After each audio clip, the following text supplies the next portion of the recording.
Bueno, en este módulo, en el módulo número 3, vamos a ver insuficiencia cardíaca. Lo que vamos a tener en cuenta precisamente que la insuficiencia cardíaca va a estar altamente desarrollada en el módulo de clínica médica, del apartado de clínica médica de cardiología, pero que en este caso, en pediatría, va a ser una consecuencia, a lo mejor, o una complicación de una CIB no tratada o grave. Entonces, para esto solo tenemos que conocer algunas características para poder hacer el diagnóstico de un paciente con una insuficiencia cardíaca.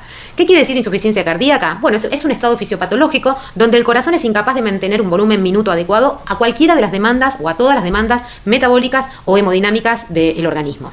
Cuando nosotros vemos la placa de etiologías, vamos a empezar a relacionar las causas en función de la edad del paciente. ¿Qué quiere decir esto?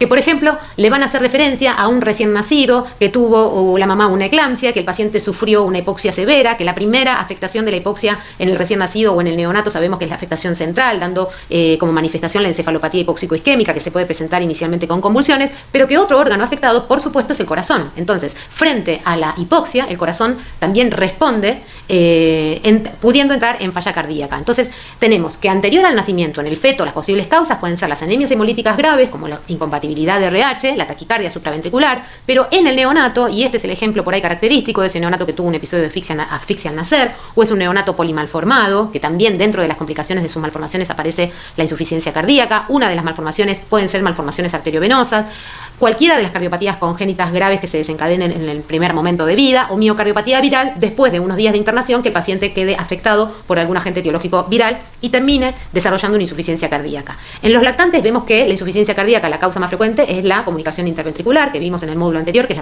la cardiopatía congénita más frecuente. También las miocardiopatías metabólicas o infecciosas, o la hipertensión aguda secundaria a síndrome urémico hemolítico. Y en niños más grandes y adolescentes sabemos que existen las carditis reumáticas, que cuando vean el módulo de misceláneas van a observar ahí que la enfermedad de Kawasaki está siendo una enfermedad que ha superado en afectación cardíaca a la fiebre reumática. Antes las afectaciones cardíacas, la causa más frecuente era la fiebre reumática, y hoy por hoy en Estados Unidos y en Japón la enfermedad de Kawasaki en menores de 5 años ha superado en frecuencia a las carditis reumáticas, pero en la insuficiencia cardíaca todavía sigue siendo en niños y adolescentes una de las primeras causas. La hipertensión aguda puede ser secundaria a glomerulonefritis o las también miocardiopatías virales. ¿Cuál es la clínica de la insuficiencia cardíaca? Nosotros tenemos un paciente que se cansa, se fatiga, no tiene ganas de comer, tiene anorexia, tiene tos, disnea, y en niños mayores tiene síntomas respiratorios. Pero fíjense que la tos y la disnea es una característica de la insuficiencia cardíaca del adulto, pero no vamos a ver esa característica habitualmente en pediatría porque antes van a presentar otros síntomas que son los que la madre trae a la consulta.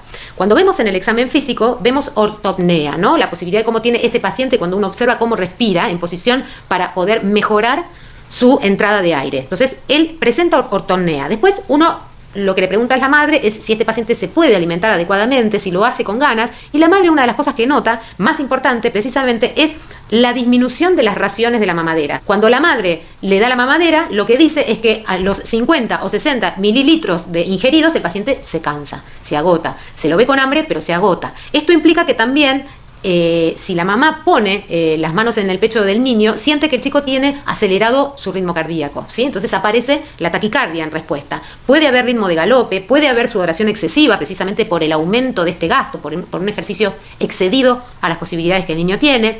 Y después uno, cuando lo ausculta, puede escuchar crepitantes vivasales. Después, en la observación, podemos observar pulsos filiformes, mala perfusión periférica y los signos de congestión venosa, pulmonar o sistémica. Entonces, para resumir la clínica, lo importante es tener en cuenta que el paciente presenta taquipnea, disnea, puede tener ortopnea para mejorar su ventilación, mala perfusión periférica, palidez con cianosis distal, tos, expectoración hemoptoica, rales pulmonares.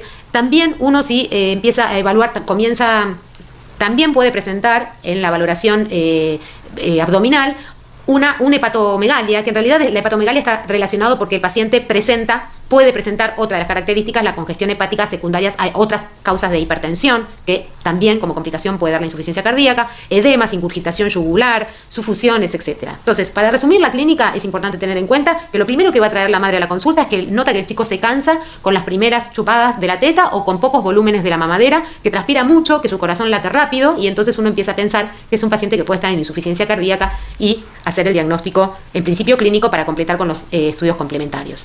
¿Cómo se hace el diagnóstico? Además de lo clínico, se evalúa a través de una radiografía de tórax lo que se llama índice cardiotorácico. El índice cardiotorácico se toma a través de una teleradiografía de tórax, que tiene que ser de buena técnica para adecuar perfectamente la medición, y presenta valores que están relacionados con la edad. Nosotros pusimos ahí, pero digamos, para que ustedes lo puedan recordar bien, en realidad el recién nacido, en las primeras 24 horas, el índice cardiotorácico corresponde a más del 65%, después menor de 24 horas, más del 60%, el lactante es el 55% y en niños mayores, más del 50% o 0,5 del índice cardiotorácico, que en realidad, para recordar a líneas generales, entre 50 y 55 o entre 0,5 y 0,55. También se pide electrocardiograma y se pide, por supuesto, un ecocardiograma para verificar las características cardíacas.